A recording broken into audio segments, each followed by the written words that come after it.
This week's episode of Mission Log was recorded prior to the SAG-AFTRA guidelines relating to Rewatch and companion podcasts. Roddenberry Entertainment stands in solidarity with creative professionals. You're listening to a Roddenberry podcast. This episode of Mission Log is sponsored by listeners like you, supporters on Patreon. Join us today for early access to shows and the Mission Log Discord at patreon.com/missionlog. Mission Log, a Roddenberry Star Trek podcast, episode 504, Day of Honor.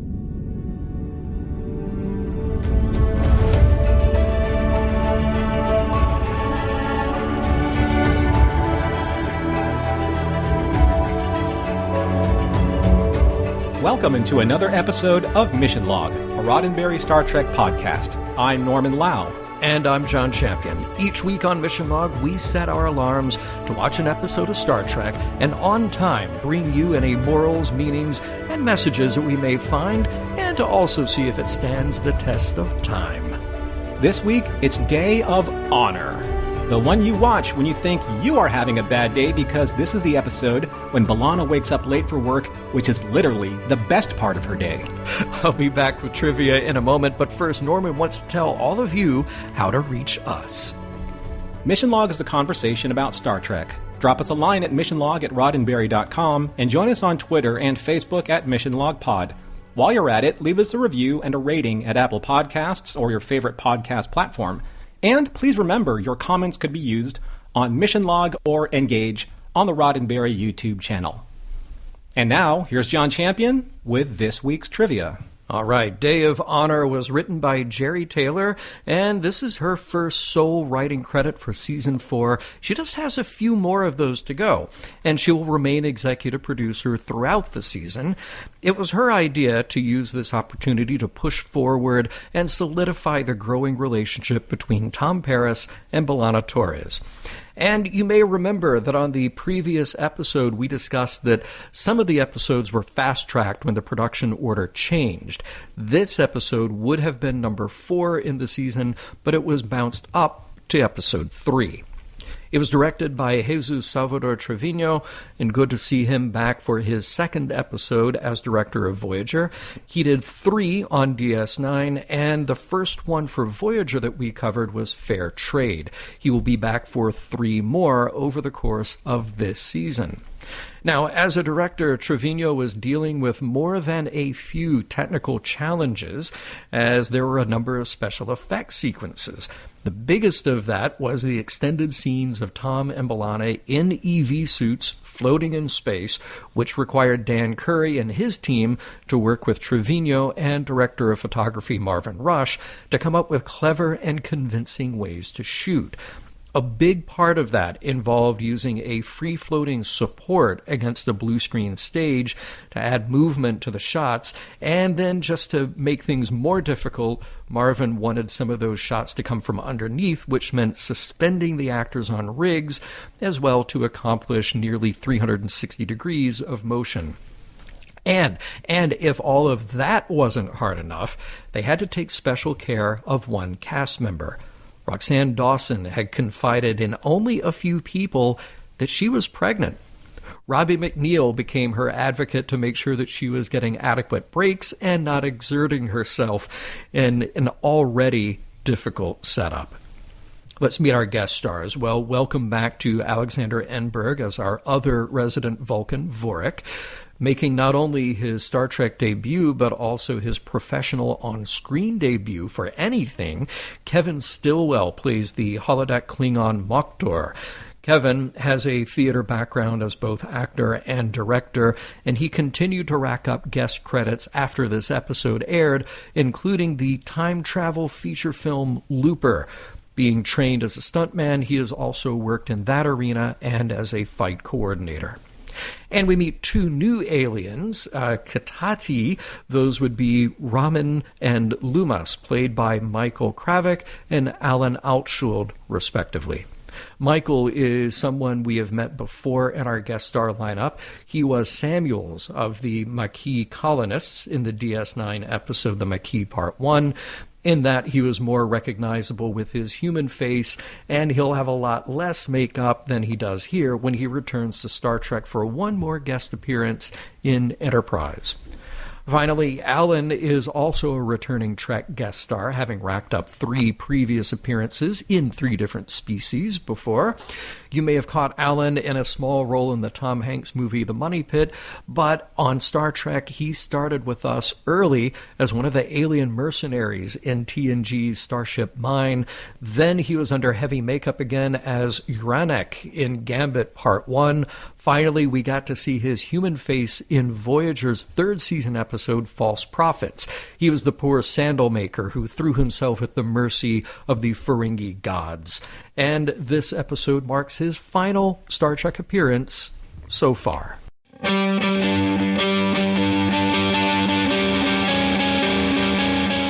It might look like a nice day for a spacewalk, but there's never a good day for an unexpected spacewalk.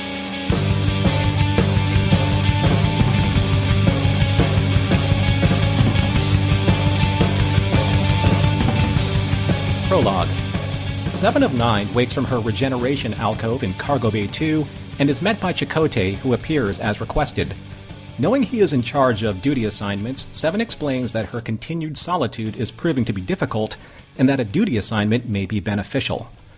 Meanwhile, in engineering, B'Elanna is not in good humor. After waking up late and a mishap with her sonic shower, things just snowballed from bad to worse, with staff calling in sick, pushing back maintenance schedules to currently shutting down coolant leaks with Vorik. When Tom arrives to remind her about their evening plans, she's not in the mood to discuss it or her decision to partake in some obscure Klingon ritual. Tom cautiously leaves engineering as Chakotay arrives to assign 7 of 9 to assist in engineering due to her transwarp knowledge. And regardless how B'Elanna feels in the matter, Chakotay makes it clear that this is an order. Act 1. In her ready room, Janeway meets with 7 of 9 and explains what she expects from the trust that has been afforded to her. Janeway also asks 7 of 9 to consider using her less cumbersome human name, Annika. The two eventually agree on 7 as an accurate enough name, even if imprecise. Shortly after, on the bridge, Voyager is hailed by a badly damaged ship on approach. Voyager hails the alien vessel, and a withered and downtrodden alien appears on the view screen. He is Raman of the Katati, and he represents the handful of his species that survived Borg assimilation over a year ago and who have been wandering the quadrant ever since with barely enough food or resources to get by. Janeway offers what she can, including securing a small quantity of thorium isotopes, which Raman specifically requested.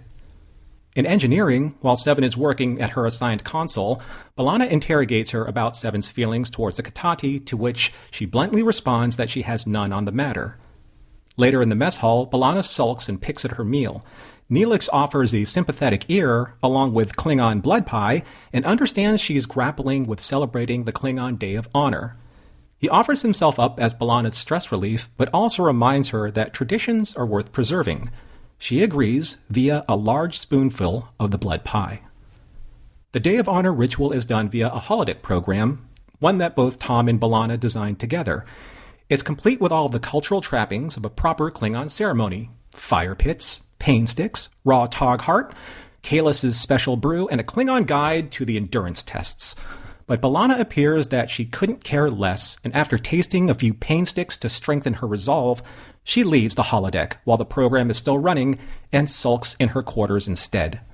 When Tom arrives to find out what happened, she lashes out at him, driving him away, as he shoots back a few parting words about why she's always alone. Act 2. As several more Katati escort ships accompany Voyager, Janeway and members of her command staff meet with a Katati representative who manages to shame his hosts into providing the Katati with more supplies than Janeway originally promised.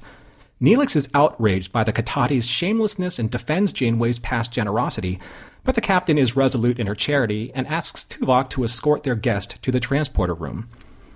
Meanwhile, Tom Paris is escorting 7 to engineering when they cross paths with Tuvok and his Katati guest, who is curious about what species she is. Tuvok says she is a former human Borg drone, which causes the Katati to charge at her and demand to know what happened to his wife and children. Tuvok manages to restrain his Katati guest and escort him away. Tom notices that 7 is undisturbed by the altercation, but also notices that she has this effect on many of the crew. Tom graciously offers her his friendship and support to help her adjust. Later in engineering, B'Elanna, Tom, Seven, and Vorik are ready to test Seven's transwarp modifications.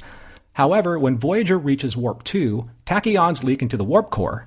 Unable to stop the leak and a possible core breach, B'Elanna has no choice but to evacuate engineering and jettison the warp core, which officially makes this the worst day of her life.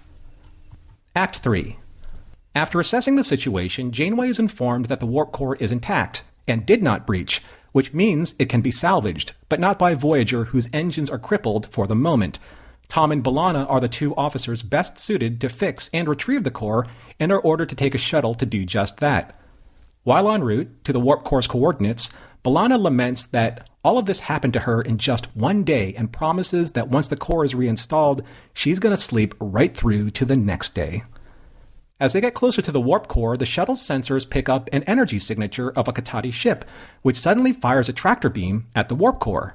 Tom hails the Katahdin and they respond stating that they are performing a salvage operation and will open fire on the shuttle if interfered with. And after ignoring several of Tom and B'Elanna's warnings, she tries to disrupt the Katahdin's tractor beam, which they use to send an antimatter pulse back to the shuttle, causing cascade system failures. With moments to spare, Tom and B'Elanna put on their EV suits, beam as far away from the shuttle as possible, and watch the Cochrane explode from a distance. Act 4. With only their EV suits to keep them alive, Tom tries to establish contact with Voyager using his communicator. He believes that once Voyager's impulse engines are back online, they will detect Tom's signal and retrieve them. B'Elanna reminds him that their individual signals are too weak to reach Voyager, so Tom suggests that they combine the carrier wave strength from both suits to increase their range and their chances. Speaking of chances, even though their situation is dire, Tom manages to keep their spirits high with a few well-timed flirtations. Back on Voyager, Janeway meets with Seven to investigate what exactly went wrong in engineering. And even though Seven answers Janeway's questions to the best of her ability, she senses the same attitude from Janeway as she has with others on Voyager, that she is still a threat. Janeway admits that she still has her suspicions, but gives Seven the benefit of the doubt, which is puzzling to Seven as concepts of trust and forgiveness, and especially unexpected acts of kindness, are foreign to her. As Tom and B'Elanna continue to drift through space, they emotionally drift even closer to each other, while sharing stories of their past days at Starfleet Academy. Suddenly, an ion turbulence wave passes through them and damages their EV suits. Tom's air supply is damaged, and B'Elanna has to share hers to keep them both alive, even though her supply, which should have 24 hours of oxygen, now only has a half-hour left. Act 5. As Janeway and Seven discover evidence that proves the accident in engineering was just that, an accident, Vorik informs Janeway that impulse power will be restored within the hour. Chakotay enters and informs the captain that he's picked up a carrier wave signal from Tom and B'Elanna. But before Voyager can move to save them, Tuvok summons Janeway to the bridge and informs her that more Katahdin ships have appeared and have now surrounded Voyager. The Katahdin representative who begged for Janeway's help earlier appears on the view screen before them and claims that he is now in a position of strength, as he has possession of Voyager's warp core and has the combined firepower of his fleet to bear down on Voyager if his demands are not met. He wants even more food, more weapons, and especially all of Voyager's thorium isotopes, and wants 7 of 9 to pay for her crimes against his people. Chakotay believes that they can fight their way out, but Seven has a better idea and offers to provide the Katahdin with the technology to create their own thorium reserves, which would make them self-sufficient. When asked why she didn't think of this earlier, she replied that Borg only take technology and are not used to giving it back. After replicating the template for a thorium matrix, Seven and Janeway offer it to the Katahdin representative, and they in turn honor their agreement and give the warp core back to Voyager and let them go. Elsewhere, Tom and B'Elanna are running out of oxygen and time. Knowing that they may be sharing their last moments together, B'Elanna confesses that she's pushed Tom away because she's afraid of getting hurt. But as their last bars of oxygen begin to flicker away, she confesses that she loves Tom because on this day of honor, if she is to die this day, she wants to do so with at least a shred of honor intact. And as both Tom and B'Elanna embrace each other as they lose consciousness, as they continue to drift through space, Janeway's voice breaks through the silence, and they are beamed back to Voyager. The end. Nicely done, Norm. Thanks for channeling a little Barry White in Act 4. Really nice. Oh, yeah. Yeah. You know. That was good. All right. But let's start at the beginning as we do. Very interesting that we pick up in the prologue again, just like right after what's been happening before and still continuing that thread of what's going on with 7 of 9. But I got to ask, like, that's how it's going to be? Like, welcome to Voyager, your family now, except stay in the cargo bay away from everyone else. Like, yeah. You know, I get that she needs to regenerate, but could she do that in quarters? Do they invite her to lunch? I'm not really sure, but apparently, I mean, at least for a week, she's been hanging out alone. On the business side of this, are they making sure that they get their like appearances per prop that they've rented out? Right. You know, right. Is that how this works? I mean, is the Maybe. alcove going to be like featured a lot because they're using like movie props? Right? Yeah. I mean, I guess if you get it, you might as well use it. And it probably just became part of the standing set for Voyager, you know? Yeah.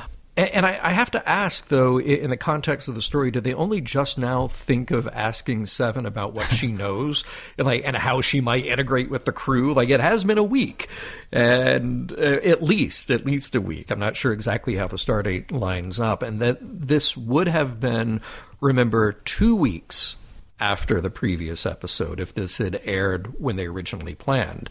So a little, time goes by, and just now they're like, maybe we should see if we can integrate her into the crew and maybe use her knowledge, not just give lip service to the idea that we are a new collective who supports her. Yeah, it is strange when you're watching it from like week to week to see like where the development process should be kind of like organically. Like sometimes we believe that a week of time has passed, between the episode that you see and then the episode that's, coming a week ahead of time. Yeah. But you would think that they would have progressed a little bit further down the road with their relationship with her. Like, I don't know, talk to her. Yes, just that one little thing. Yes. Yeah. Now, speaking of kind of production-related issues, so is it something in a script where something is happening, but like the featured characters are explaining what's happening as we're watching it happen? Like, what's going on? It's a coolant leak. But yes, steam's like flying into Vorik's face. And it's like, what are you doing? I'm attempting to close it. Of course you are. I mean, right. do you is that a symptom of 90s TV? I feel like that moment would be written very differently now. Like, you would just pick up the dialogue in the middle of the dialogue, where you assume as the audience that both characters know what's going on, and you don't really need all the explanation detail. Yeah, I totally picked that up. Gotta say, really hand it to Chakotay for putting his foot down with B'Elanna. Thought that was great. Yeah. Mm-hmm. Yeah, she was...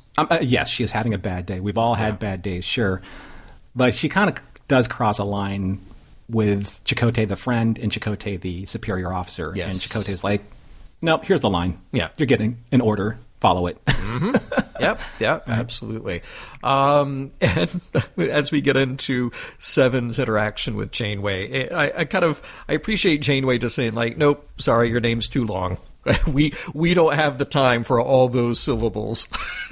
So, instead of 4, we're just going to break it down to 2 syllables. That's it. Well, there's something else to say. Put a pin in that one, please. No, there is something else to say about that. We'll come back to it, for sure. Yeah. Funny bit, though, when we first met our aliens, the Katanians, Katians, I swear, when I heard it without the subtitles, I thought the alien introduced himself as ramen, like a bowl of Japanese noodles from Kentucky. Delicious. It sounded like he was ramen from Kentucky. And thank goodness for subtitles. That's awesome. Yeah, but it's Katati. Katati. The Katati. But it sounded like ramen from Kentucky. And I was like, well, let's go try the ramen in Kentucky. Why not? Might be good. That sounds delicious. Maybe. And spicy, perhaps. Maybe. I don't know. Maybe it just doesn't fill you because, they are kind of withered and emaciated.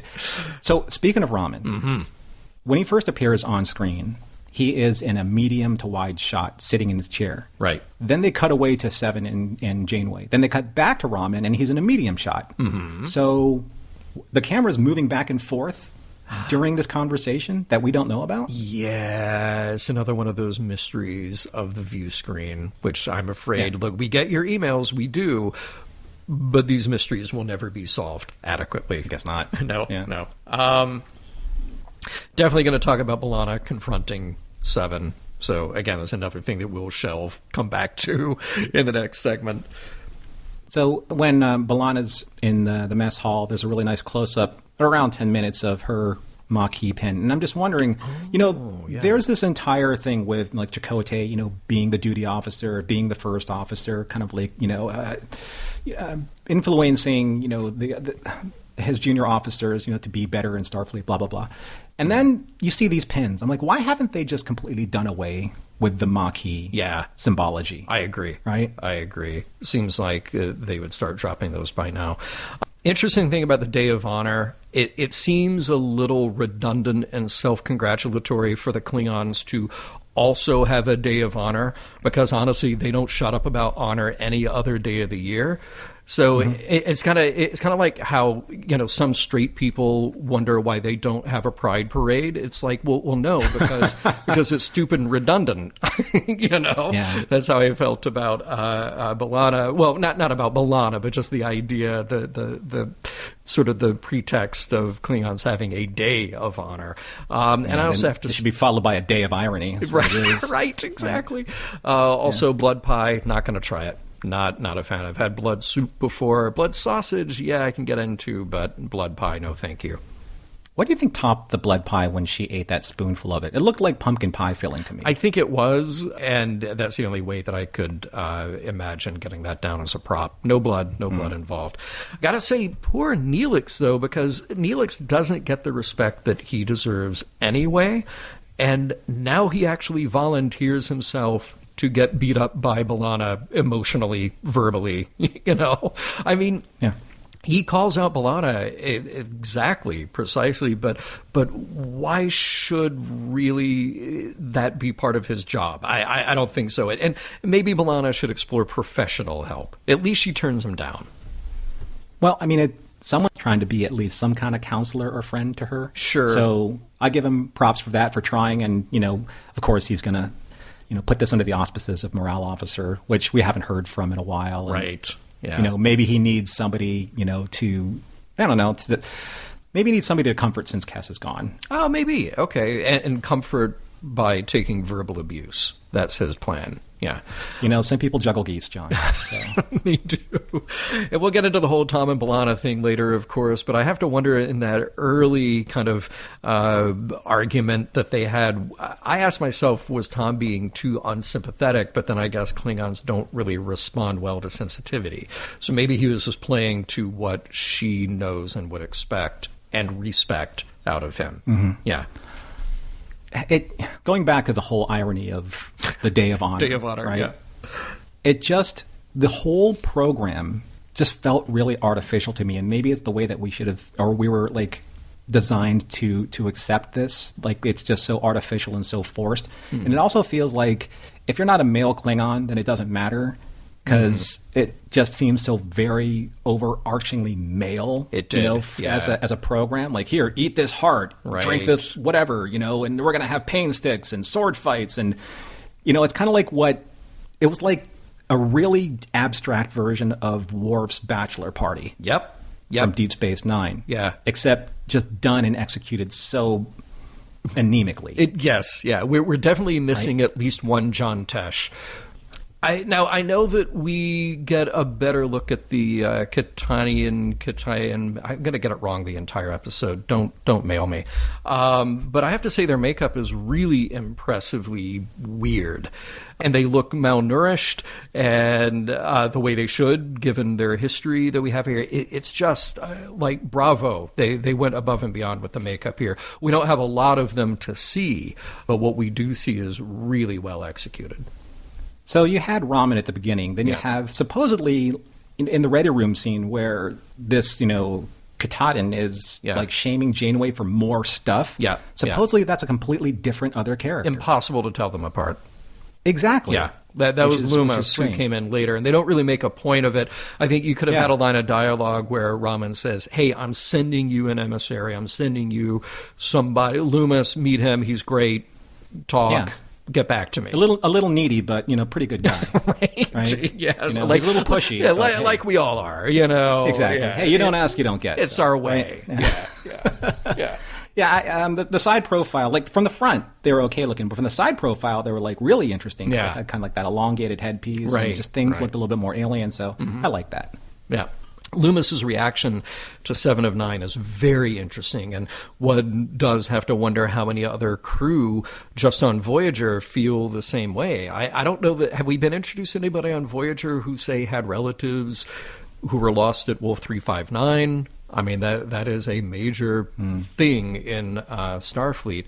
And I got to say, very cool effect to see Voyager eject the warp core. And it didn't explode, which is very convenient for the rest of the episode.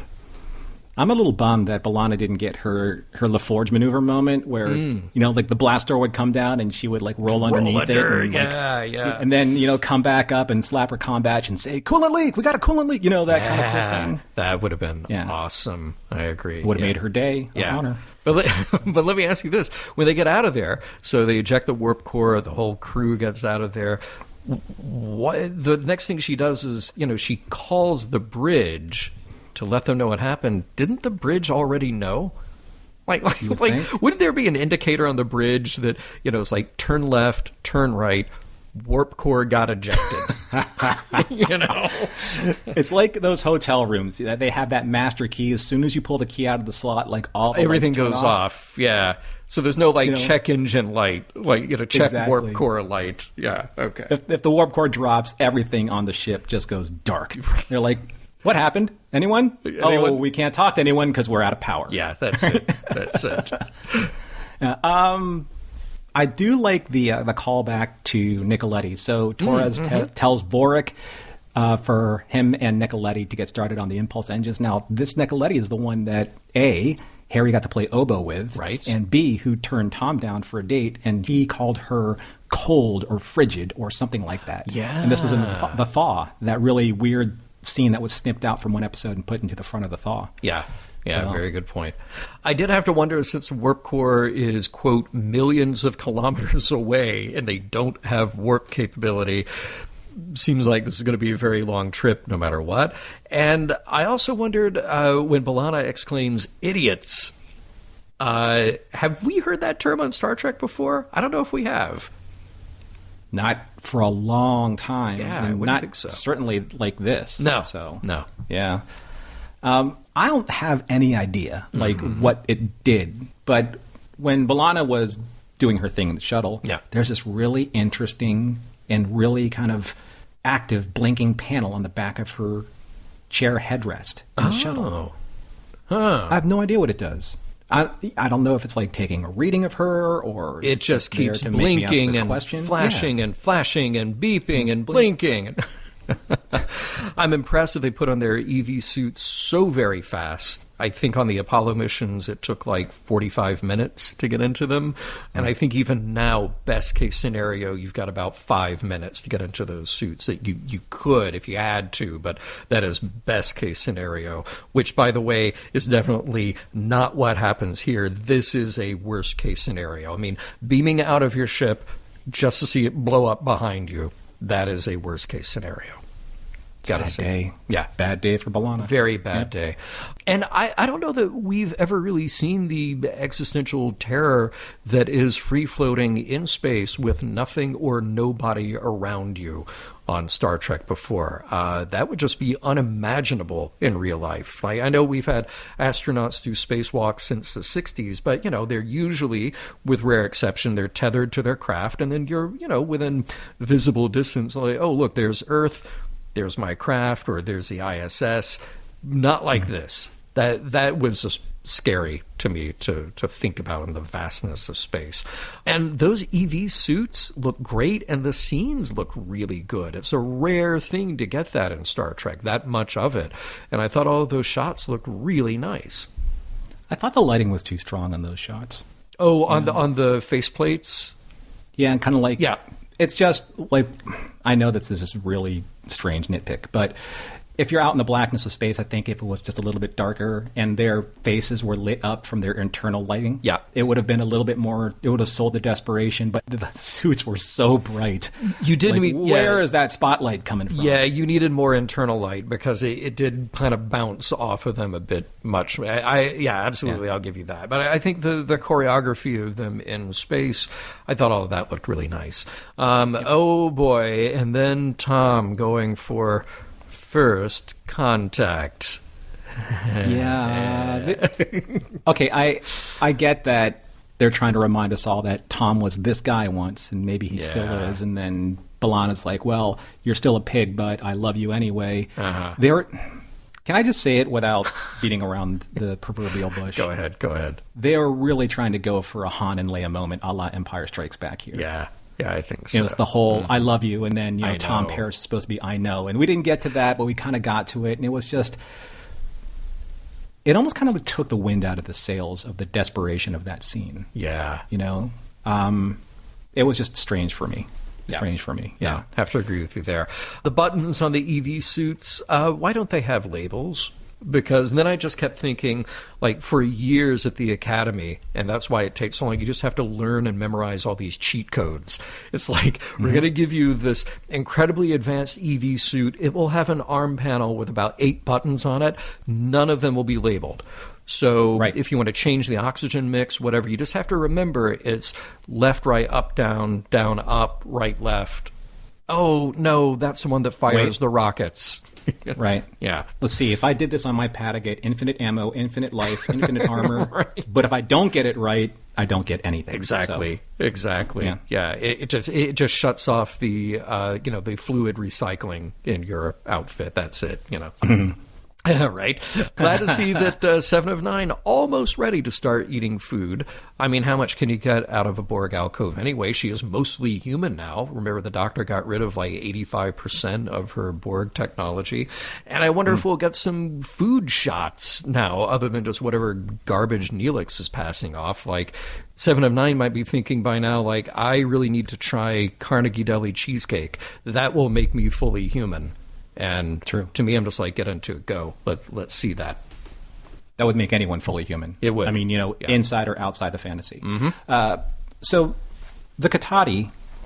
From Kentucky. Isn't me, but that's right. Yeah. Keep on shining. The Katati, every single time we see a race, an alien race in Voyager, I'm not sure if this is setting a bad precedent, but I'm almost I have a predisposition for distrusting alien races now, right? Because all of a sudden it's like, hey, look, there's the cute kind of like helpless old guy, from worst case scenario, and they end up taking over the ship. Not worst case scenario, what was the one before that? From Displaced. They end up taking the ship, and then now these people, they're like, yeah, we need some help, we need a handout, but now they got more ships, and they're going to force us to give more handouts. But we kind of trusted you before. I'm like, I can understand, maybe once on a blue moon that an alien would like turn on you, but we've had multiple episodes where the aliens have been really kind of bad actors. Well, let's put a pin in that, because I think in the next segment that might come up again.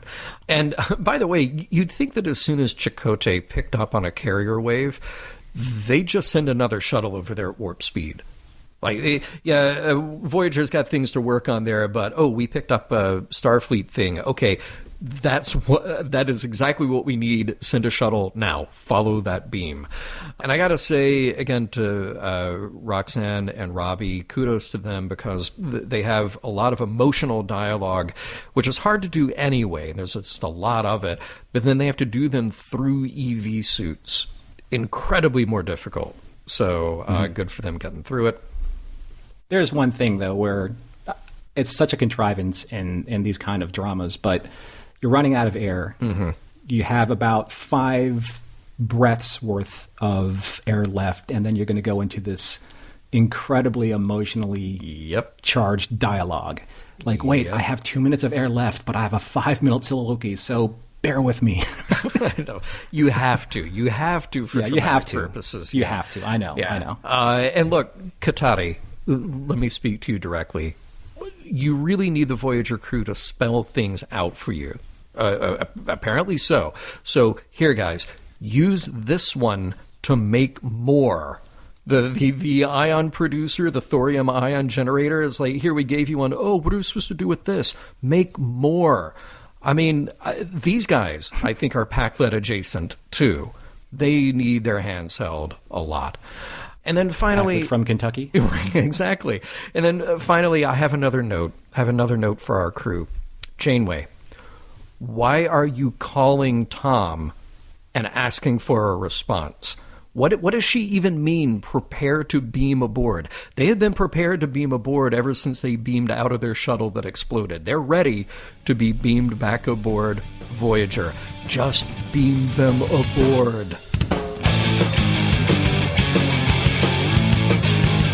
The one time we get to see a warp core get ejected, and someone takes off with it like it's a catalytic converter.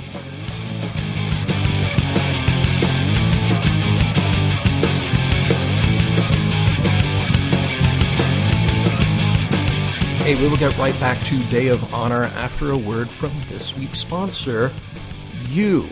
This conversation about Star Trek and about sci-fi in general and a number of topics of interest to our audience, they continue on Discord, and our Discord is exclusive for our Patreon subscribers. Norm, what's happening over there? Well, the Discord is growing, and it's actually a great compliment to us, John. When we first started Discord, it was just one channel. It was After Dark, and we were talking about this podcast live as it's released. It wasn't just After Dark. There were also sub-channels that had other conversations. But the community has really grown and has created more chat channels to talk about all of their different fandoms, from convention happenings to Twilight Zone, to Star Trek Strange New Worlds, to Babylon 5, and an international fans chat, which is actually just has been created so our international fans have a chance to talk about what's going on with Star Trek episodes and with our podcast. So it's taken a life of its own. And I think that both you and I can be really proud that our audience there and community and members care so deeply about it, to be able to do this for not just for us, but again, for the community as well.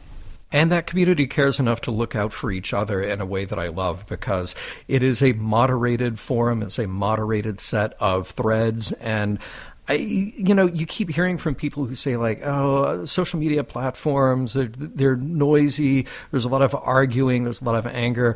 I think we've done a really nice job in curating. When I say we, I mean everybody in the community has done a really nice job of curating that conversation so that people feel safe and empowered to have very often complex conversations about Star Trek and the topics that we raise, and feel safe in doing so.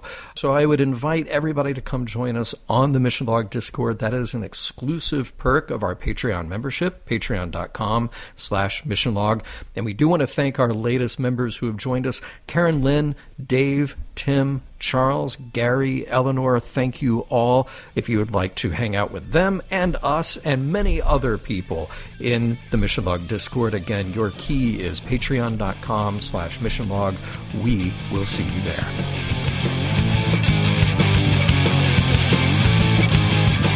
All right, Norman, did it feel maybe a little too on the nose? But there's a lot happening in the episode, and it's kind of...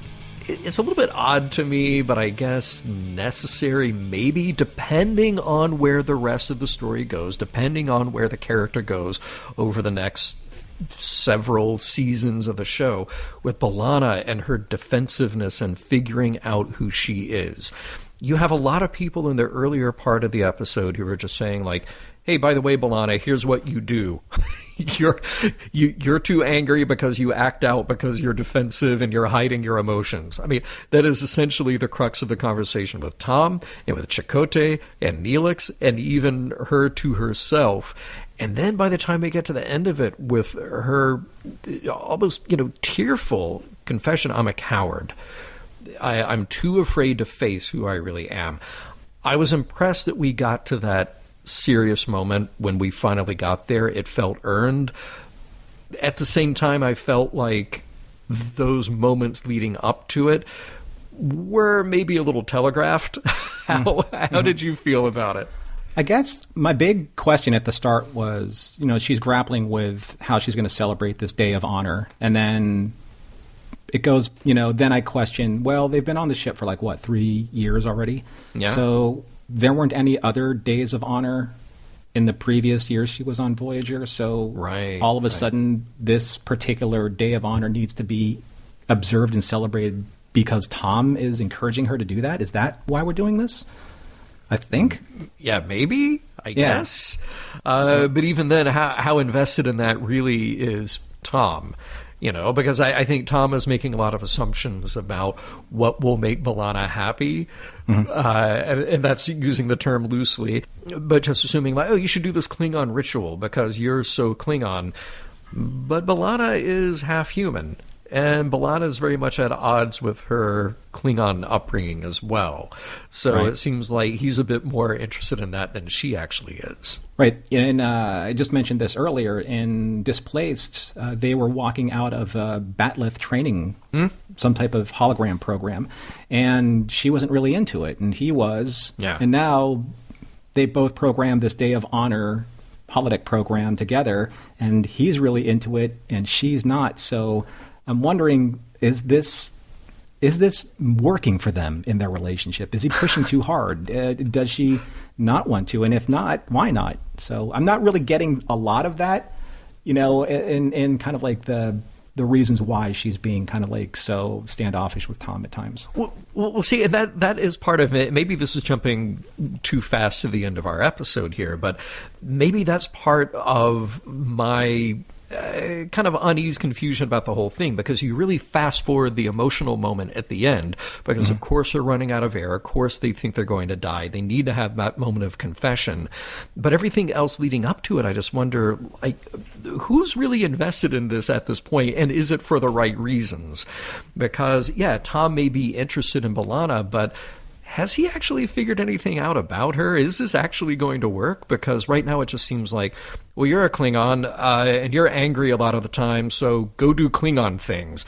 And then when she doesn't, or it doesn't quite work, it's not quite what she's interested in, he gets defensive about her defensiveness. Well, fine, I won't be your friend anymore. Yeah, that was a little petulant too. So you have B'Elanna being petulant early, I don't get my way, so I'm going to stomp and walk out of the conversation. Tom doesn't get his way, so he's going to stomp and walk out of the conversation. I mean, we are dealing with mature, adult Starfleet officers on the ship. We are, right? I'm just, rhetorical and ironically asking. But the Day of Honor, I mean, if you take that out of this story, it really doesn't change anything. Nope. Right? Nope. So I'm just wondering, why is it such... it is a huge center... a huge centerpiece, I should say, of kind of the middle of the episode with this cave and the flames and the other Klingon and all the stuff. But it doesn't really tell you anything about B'Elanna at all. No. I feel like they're looking next door and they're like, hey, DS9's got a Klingon set up. Let's go use it. Let's go work a half day over there. That's kind of how it felt, but I digress. I'm fast forwarding to my own end statement here. But let's talk about what's in a name. Janeway saying to Seven of Nine, wouldn't you prefer to be called by your given name, Annika? And Seven of Nine says, I've been Seven of Nine for as long as I can remember. Good for Seven here. Now, I made a joke of it in the last segment because to me the funny part was my name is Seven of Nine. Well, can we call you Seven just to shorten it a bit? And I guess if I walked around saying that my name is John Champion, really, I prefer that you just call me John because it's shorter, it's easier. We're spending entirely too much time by doing the full name, right? But there is a presumption there on Janeway's part. And I'm of two minds about this scene because I am so glad that Seven of Nine clearly distinctively says, this is my name, this is what I'm comfortable with. Okay, and we come to a compromise there, and it is weird and presumptuous that Janeway would just blurt out what she does. At the same time, am I off base giving Janeway at least a little bit of credit for asking? She's not insisting, she's asking. And maybe this is, in all good faith, it is Janeway just trying to be an ally here to Seven in some respect, saying, help me to understand how we should talk to you and who you should be. Now, she doesn't say it that way. She's leading it by saying, wouldn't you be more comfortable with the name Annika? That is presumptuous. Mm-hmm. But it still phrases a question. I don't know. Help me here. Well, I took wouldn't you prefer as Janeway would prefer. So, okay, yeah. 7 of 9 prefers to be called 7 of 9. She says it in her response. No, I've been 7 of 9 for as long as I can remember. I prefer 7 of 9. And then Janeway says, when she says 7 of 9, it's a little cumbersome. To who? Not to 7 of 9. Right? Yeah. So the way I see it, so shortening Janeway presuming that 7 would, she would entertain shortening her name, unencumber her name. Mm-hmm. If you had an officer that had a very long name. Look, Chakotay is 3 syllables, okay? 7 of 9 is 4. It shouldn't be that hard. Right. Yeah. And, again, if she wasn't so interested in kind of imposing this kind of this will for 7 to be more human and to adopt more human traits and to adopt the culture that she believes that 7 should be adopting on Janeway's timeline, per se, then it just seems that 7's being maneuvered into these choices as opposed to coming to these choices organically. It would have been interesting at the end of this episode where some of the people, they were trying to say her full name and things got cut off or it just became a little bit too clumsy for here and there. And she's like, I think that to expedite matters, we should just call me 7. Like, she should have done that. Yeah. She should have done that at the end of the episode because too many times throughout the course of the episode, her name got in the way. I'm picturing this is like the setup for a bad infomercial. Like I'm picturing in my head all the outtakes of crew members walking around like scratching their heads, just blurting out they can't say 7 of 9. It's just too difficult for them. It's so hard that she has to shorten it for them. It would have been interesting if B'Elanna was doing it as a tease in engineering. And then she, for some odd reason or another, she kind of like adopted it as like a badge of honor. Like, I can take like the slings and arrows from this crew because now I understand that it's a sign of affection. So yeah. Okay, well, let's talk about 7 of 9 enduring slings and arrows. Does 7 feel remorse? That is what B'Elanna posits to 7. And 7 just says no. Should she? And for that matter, should B'Elanna expect it? B'Elanna got the answer that she knew she was going to get. So it's a little bit unfair, I think, asking that question to begin with. Oh, yeah. But here's the thing. 7 is an individual assimilated at the age of, 6, 8, something like that? Okay. And brought into the Borg Collective. We all know what the Borg Collective is. We all know what they did. She didn't plan or program what the Borg did. She didn't make that decision for them. And even though she is a cog in that machine had been running long before she got there as a child. Again, as a child. That was pretty low. Yeah. Well, I think that the way I saw B'Elanna in that scene is she's already having a bad day and she's trying to take it out on someone, and the easiest person to take it out on is the person who doesn't understand. That's 7. So she asks her these leading questions, and 7 obviously has the answers, but she wants to wring 7. She wants to put her through the ringer and make her feel just as bad about her day as B'Elanna feels about her day. So 7's like, I can't articulate what doesn't exist, is what she's saying. Like, you want me to feel bad? I can't. Why not? Because I don't. That is all the information I have. She doesn't have that. And that scene there, I'll tell you what, if Jerry Ryan wasn't like cast to play a Borg, she would play a perfect Vulcan. Because her mannerisms are very, they're very logical. Like, here's your answer, no further explanation. There's no need for small talk because I don't know small talk. So I'm just going to leave until my next function is necessary, which is to check on the transwarp modifications. So I think that misery loves company. So I think that B'Elanna, being a miserable person that day, is also looking to make someone else's day just as bad. Yeah, I think so. Yeah, and that's there you go. That sums up B'Elanna perfectly in this episode. But then, Seven's journey continues in this episode, and I think we effectively, again, as an audience, can feel some sympathy what she's going through, trying to be a part of this crew, trying to fill a role here, but then hitting these roadblocks. She hits the roadblock with B'Elanna. She hits a roadblock with Janeway. And I like Seven calling out Janeway, saying, "You're like the others. You see me as a threat." And then further spelling it out to Janeway, saying, "I'm unaccustomed to deception. Among the Borg, it was impossible. There were no lies, no secrets." That's as good a description as any about why she didn't sabotage the mission at all. I like that Janeway is able to bring things back around to the unexpected acts of kindness being common among their group, and I like that Seven has something to learn from that. But boy, the journey of getting to that learning moment is rife with pitfall, because Seven's the one who has to do all the work that honestly people like B'Elanna and Janeway should be paving the way for anyway. Yeah, and it would have been really interesting if like Seven was an outside observer, like maybe watching the Katati, the representative, asking for more, resources, and kind of shaming Janeway into like giving them more than they bargained for at the beginning, and watching Janeway agree and saying, "Look, you're right. We're living in the lap of luxury compared to you. We can afford to give a little bit more."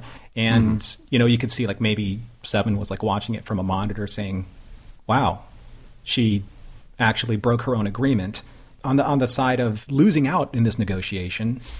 But Janeway's saying, "No, this is the right thing to do, because these people have nothing, and by definition, we have everything. We have the replicator, so we can afford to give away more, even if it's just a little bit tighter on us. Yeah, we'll tighten our belts a little bit, but these people are starving."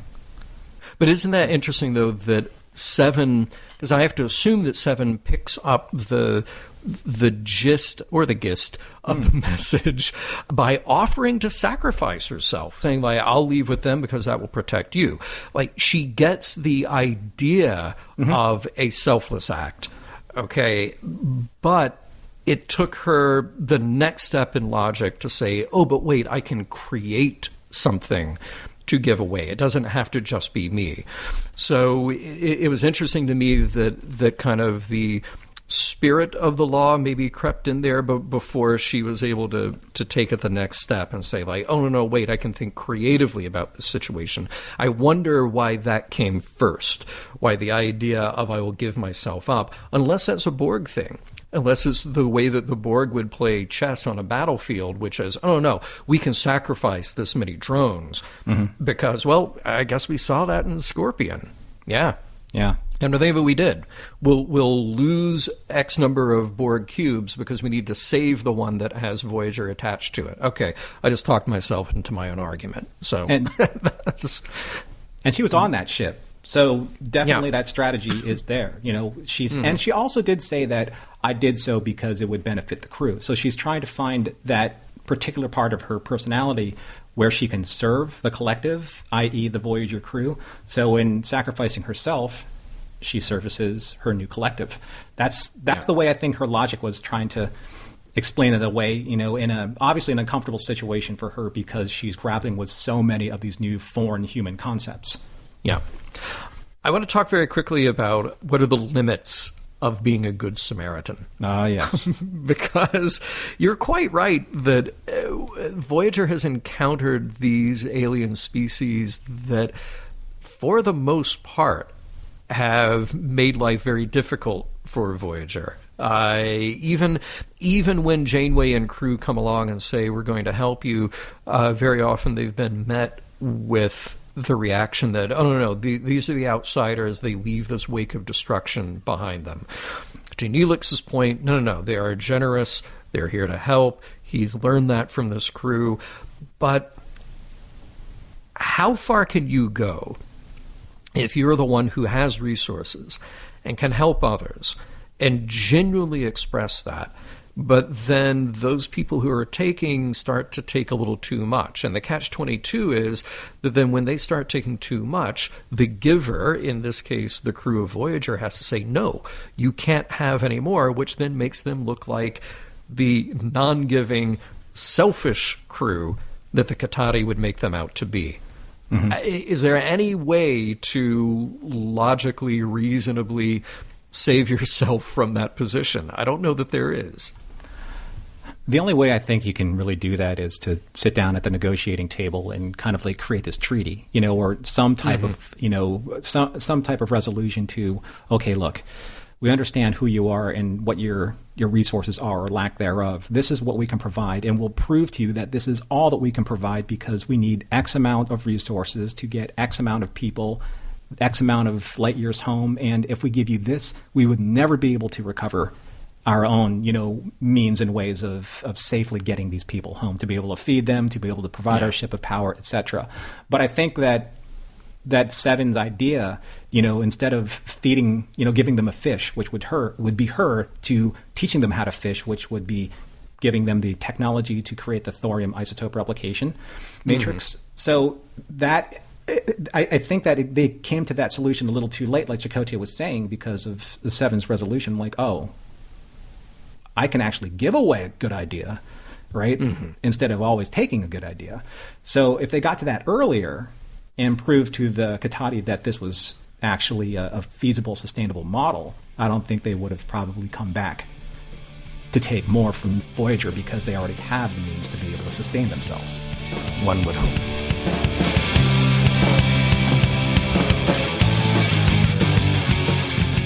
It's amazing. The moment the Borg alcoves in the cargo bay are a thing, nobody visits Club Bromet anymore. Coincidence?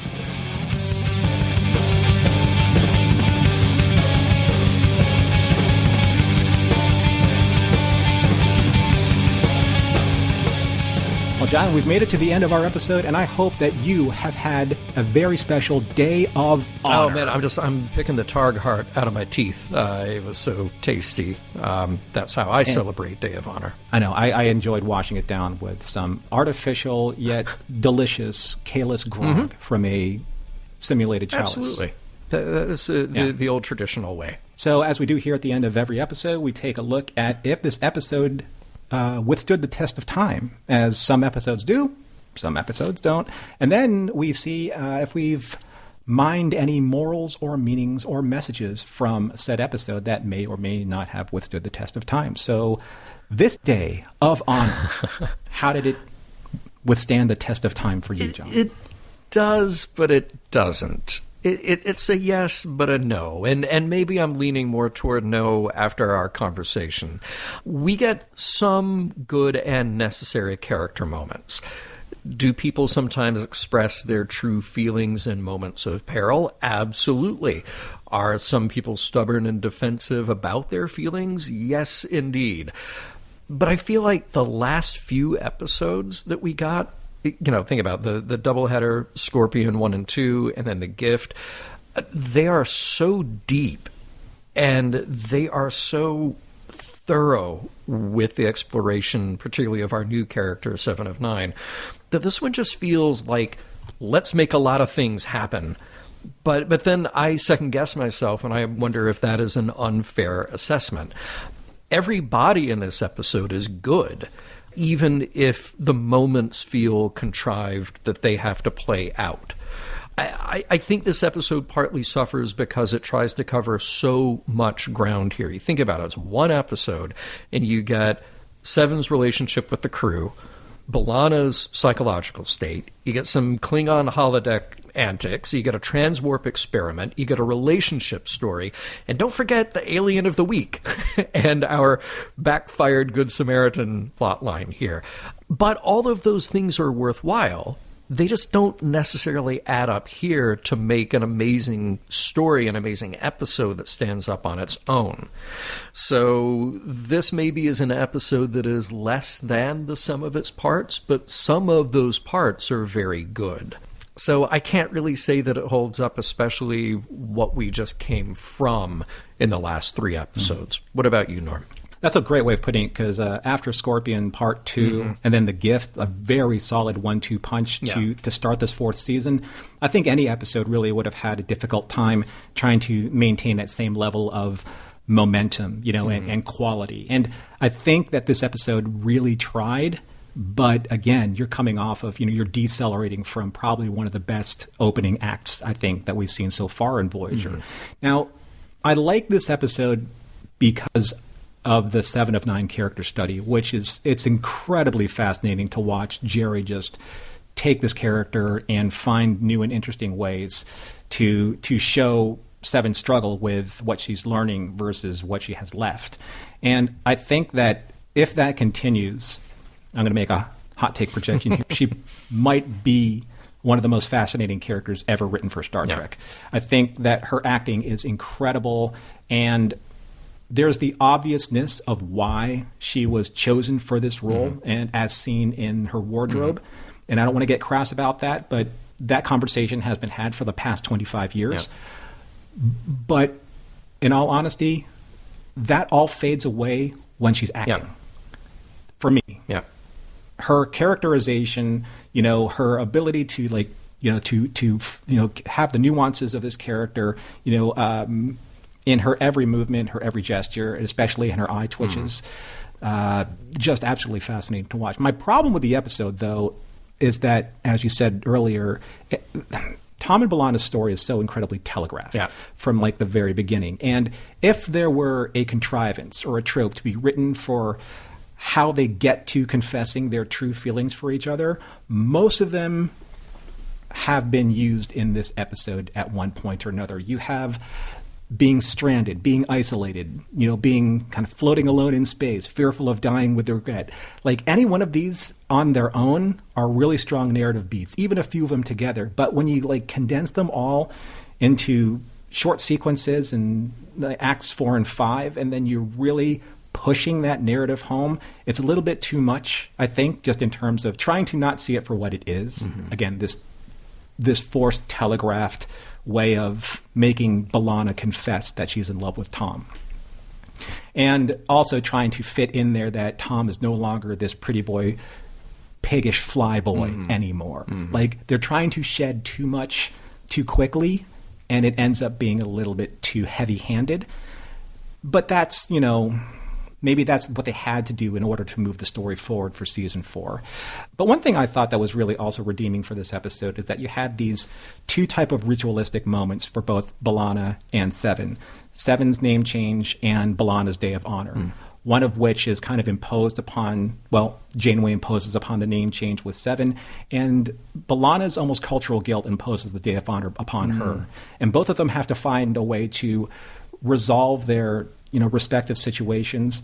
Seven does so by learning, and B'Elanna does so by almost, I wouldn't say confessing, she does so by accepting. She accepts the fact that the anger is part of her, and she has to find a way to live with it, and also forgive herself for it. And I think that Seven's doing the same thing. She's forgiving herself for what the Borg did by rectifying what she did with the Katati to help them where the Borg took from them. So I thought that was an interesting parallel to be drawn. But it was amidst so much stuff that they didn't have their own abilities to breathe. I got to focus. Yeah, absolutely. It's interesting hearing you talk about 7 of 9 as a character, and I'm thinking that the real appeal of that character is that you have someone who comes in with just a lot of strength as a character, but also a lot of vulnerability. Both of those things are cranked up. And that then can't help but make the audience be fascinated, but also very sympathetic. You cannot help but feel for what she's been through, and then how that expresses itself from one moment being the smartest person in the room with all this ability, with all this cool logic and reason and lack of the encumbrance of things like guilt, right? But also those things being so difficult, so damaging to a human who doesn't have them that it makes her one of the most vulnerable people on the ship. It is a great way to sketch out a character, and they must have been very happy to kind of come up with these ideas for Seven, then cast the role, then you start to get that dialogue in that actor's presence, and you just go, wow, this really takes on a life of its own. So it's very cool to see. Now let's talk about morals, meanings, messages. To me, this episode is about trust. It's about trust coming in a few different directions with a few of these different plot lines. We, and very often when I say we in Mission Log, I'm talking about Starfleet as a representation of us as human beings. We're compelled to help the ones who need it the most. But then how far does that trust extend before we're being taken advantage of? And we have to reassess that trust and presume that is still the best way to lead when we encounter somebody new. And then what about Seven? Again, we as Starfleet, we say that we are leading with trust, but it's the verify part that really puts a damper on that trust. It is assumed that Seven did something wrong on purpose, and only when it's proven that she didn't are things made right. This is a huge uphill battle for her and for the crew to meet and see eye to eye. And then there's also the thing about, look, we might be saying that, okay, the Tom and B'Elanna story, it just does feel like it's fast-forwarded to get to the point where you can finally get to them having a relationship. But here's Tom having to trust his instincts, and B'Elanna having to trust in him in order to be vulnerable enough to say that she loves him. This is all good and valuable emotional depth to plumb. But I think what goes beyond the trust explored in this episode is the persistence of that trust. Tom doesn't give up on B'Elanna, even when they have these, again, like telegraphed kind of shorthand conversations. We go, okay, well, that's kind of dumb. That's kind of like cramming everything into a 60-second scene. But Tom shows a persistence in his trust with B'Elanna. And B'Elanna needs to be maybe held a little bit to get to that point, all right? Seven, time after time after time, she is shown distrust by her crew, but she is persistent in doing her job. Janeway is also persistent in her trust for her, and also in ways to help the Katati, even when they have shown that they are biting off more than they have been offered. So I have to hand it to Janeway as a captain and the stick-to-itiveness of the crew to realize, like, you know what, we have an opportunity here that these other people will take advantage of us, but we'll still stick by the principle to lead with our best foot forward, to trust in them, to trust in our abilities to help them, and hope for the best at the end of the day. I love how you phrased that, and I completely agree. I think that's like one very key center point to like this episode. But I saw a different moral. Good. And it just, I think it would complement what you were saying about, there's this underlying trust, because I feel that in a lot of the characters there's something that's underneath them that's brewing, and something that they're trying to prove. We all wear these facades in one way or another, but if I may quote what Batman said at the end of Batman Begins, nice. the very first film with from Christopher Nolan, and he said, "It is not who we are underneath, but what we do that defines us." And I found this quote relevant to this episode as my moral that I found because, well, especially in two key scenes. The first is when Tom escorts Seven away from the Katati, who accosted her in the corridor for the atrocities of the Borg. Seven says, "There are many people on this ship who have similar feelings towards me." Tom says, "I'm afraid you're right. Does that bother you?" And Seven says, "No." And Tom says, "Well, I'm not one of those people. We all have a past. What matters is now." And I think that this is a really good lesson with how we handle the then, the here, and the now in terms of how we apply judgment or bias to certain situations. And I think that it's really significant coming from Tom, and I think it's a great scene for him because from the very beginning, he was the one who was judged and labeled as a traitor And he was never given the benefit of the doubt. He was always looked down upon as somebody who was nefarious and someone who wasn't worthy of anyone's trust until now. And now he's paying that forward to Seven, saying like, look, you have a past. I have a past. We all have a past. That's done. Yeah. Right? What are you going to do now to make things better? And the other scene is like right after Janeway believes Seven's explanation about the tachyon particle issue with the engineering, kerfuffle and then the warp core failure. Janeway says, unexpected acts of kindness are common among our group. That's one of the ways we define ourselves, going back to what Batman said, but what we do that defines us. And perhaps this is the moral that reaches Seven in some meaningful way, because we talked about how instead of sacrificing herself, she finds a way of sharing this technology that's capable of solving the Katati's problem. She didn't have to. Somewhere along the line, what Janeway says took root, and then she created the solution that in some way, even in some small way, was able to rectify what the Borg did to the Katati. And seeing that happen and seeing Seven acknowledge that, there's that underlying layer that Batman was talking about what you do that matters. And that is Seven learning this act of kindness. Mission Log is produced by Roddenberry Entertainment. If you'd like to support us directly, you can do so at patreon.com/missionlog for early access to shows and the Mission Log Discord. Our website is missionlogpodcast.com. And for more Star Trek news and discussion, visit trekmovie.com. On the next Mission Log, Nemesis.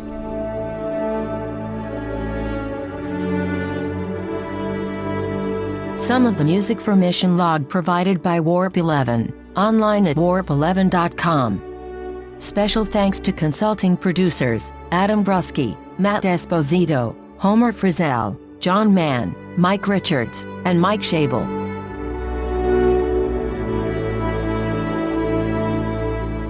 Now that I've actually seen it in its entirety, I wonder where warp core fits on a scale from noise core to grind core.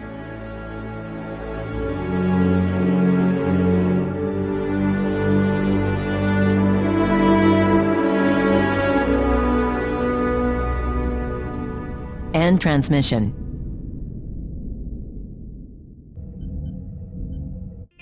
This is a Roddenberry podcast. For more great podcasts, visit podcast.roddenberry.com.